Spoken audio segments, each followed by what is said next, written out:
Ford is a legacy company, which operated via dealers for a long time. They played a huge role in making Ford a brand from just a car company. But now they are in a huge mess.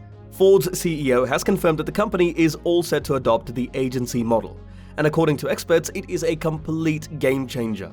So what is an agency model, and how does it affect dealers? And did you know that lately, dealers are harming the brand's reputation? Stay with us till the end to know everything about Ford's new agency model. Let's begin. Adopting a non-negotiated pricing model with a completely transparent online purchasing and delivery system is crucial. Robert has been fighting against dealers who take advantage of local customers for years, and Ford customers are also fed up with this. It's unthinkable to imagine buying something elsewhere where the price is not fixed. Imagine having to negotiate with a skilled sales negotiator before buying a new laptop. If dealers weren't protected by state laws dating back to the 1950s, they would have been out of business by now. However, they cannot continue to hide behind this legislation indefinitely, and their days as intermediaries controlling prices are numbered. So let's now understand how these dealers got into this mess. Car dealers have been charging customers above the manufacturer's suggested retail price, MSRP, for a significant amount of time. This was made possible due to the high demand for vehicles and the low supply from manufacturers.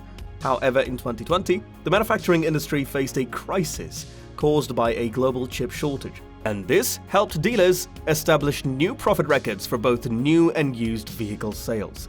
In response to this, Ford implemented a name-match policy to prevent dealers from selling vehicles for more money, but these measures proved ineffective. To address this issue, the CEO of Ford took a more drastic step and required all retailers to opt into selling electric Ford vehicles by paying a fee ranging from $500,000 to $1.2 million. However, this decision faced opposition from some retailers. Despite this opposition, Ford remained resolute in their decision, hoping that this move would help them address the supply and demand imbalance and reduce the number of dealers charging above the MSRP. Following the industry leader's footsteps, Ford has introduced a new model in Europe, which involves slashing its European dealer network and implementing an agency sales model. The Blue Oval is currently finalizing its plans for this new model, with the Netherlands said to be the first country to establish an agency location later this month. While there is no specific timeline for this transition, the rest of Europe, including the UK, is expected to follow suit. This move is also expected to result in a significant reduction in the number of dealerships throughout Europe. Last year, news outlets confirmed that Ford was looking to switch to a direct-to-customer strategy, aiming to build a long-term relationship with drivers. However, very little information was provided about the nature of this switch, other than the fact that it would be based on a pilot program being established in the Netherlands and other parts of Europe.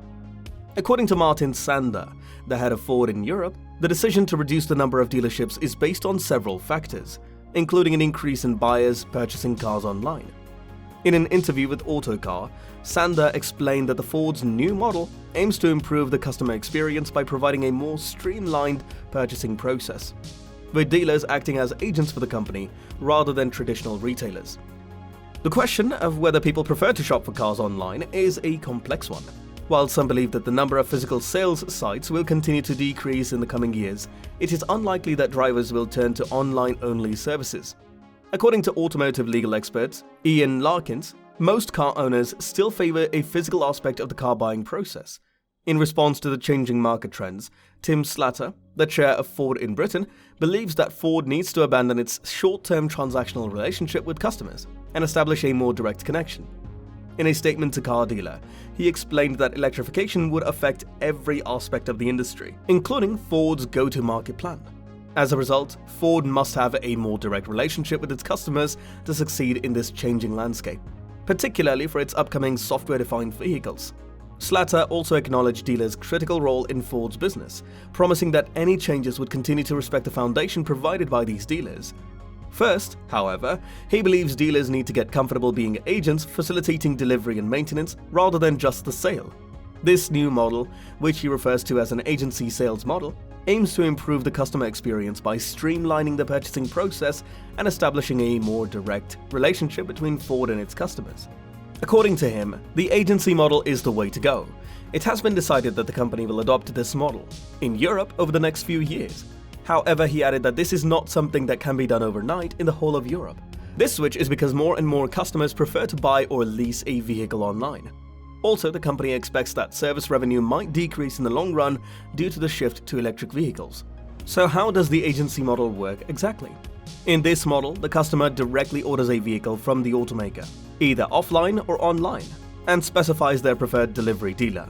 In contrast, franchise dealers are no longer the main focus of the new vehicle sales. Instead, the preferred dealer serves only as a test drive transaction processor and delivery location. Additionally, the price and dealership markup or commission are fixed and established by the automaker. The dealer is given an enticing lease program for demos and loaners, and the automaker covers all floor plan or finance costs.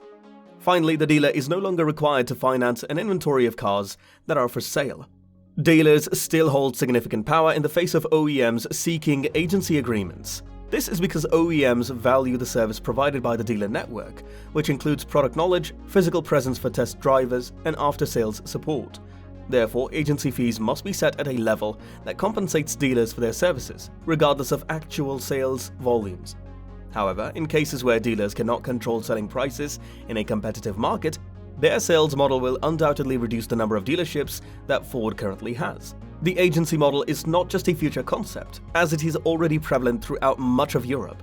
In recent years, new automotive OEMs like Tesla have demonstrated that buying a car can be as simple and convenient as ordering a book online. Manufacturers with direct online-focused sales models have a considerable advantage over traditional indirect brick-and-mortar models, including reduced expenses and a better understanding of and communication with customers. As a result, established automakers have begun to re-evaluate their sales strategies, with cutting distribution costs being one of the primary motivators.